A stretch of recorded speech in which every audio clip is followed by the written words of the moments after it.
everyone. Thanks for having us. We here in Sacramento are happy to share our tips on running successful vendor campaigns. I'm Amy Sims. I'm the Heartball Director here in Sacramento. And my vendor campaign is almost coming to an end. Well, almost getting started for next year, I should say. We just celebrated at our event last weekend, and we are ramping up for a vendor appreciation reception coming up in a couple weeks. So far to date, we're at approximately $90,000. Hi everyone, I'm Erica Ralston, the Senior Director of the Heart Walk. We are right in the middle of our business partner campaign with Clark Pacific. To date, we have closed $111,000 with the campaign with over 1 million asks still on the table. I'm Donna Doldelau, the Go Red for Women Director here in Sacramento, and we are just wrapping up our vendor campaign with Rabobank, and to date we raised $75,000.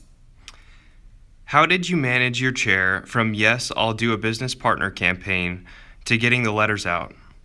So this was actually quite a long process. Our chair said yes, for Heartball said yes about a year prior to the event.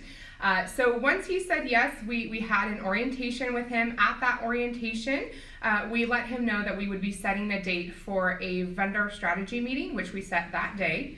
A few months later, we had our vendor strategy meeting, kind of going through all the details and what it would take to make a successful vendor campaign. And from there, we just had to keep it in front of him and keep reminding him of the value it would make for our campaign. Can you share one tip to keep on timeline? Sure. One thing that we're doing with our campaign is including a weekly scorecard to be sent out to everyone who's helping us with the campaign. We're sharing successes for the week prior and sharing some focuses for the current week. The next thing we're doing is making sure to tag everyone's calendar each week with a short line of what the focus is for that week, so we're all on the same page week after week. What's the number one thing you did from a staff perspective to make sure it was successful? So really this is a 3-part answer. So the first is being very specific in the ask amount in your vendor letter so that they know what you're asking for. And 2, in that same letter, letting them know that the AHA will be following up, so they expect your phone call and know when you're calling. And the third is just being very clear and providing a lot of help to the volunteers, so making sure that they have all their scripted talking points, they have their templated emails, and if they need help sending out those letters, scheduling some time to do so with them at their desk made a huge difference for us.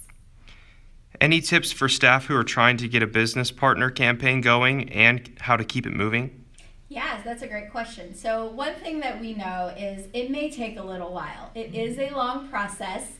It is a lot of work, but it is well worth the payout. So if you're not getting those answers right away, or it's taking you a little longer than you had anticipated, think about a different strategy that you can do. Change up the messaging to see if you can't get that process moving a little bit faster.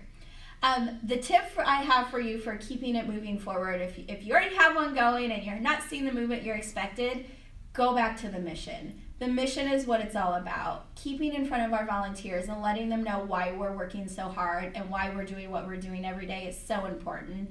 Pick that 1 or 2 mission topic you know is going to go right to the heart of the volunteers you work with and remind them that they're really making a difference and they're truly saving lives.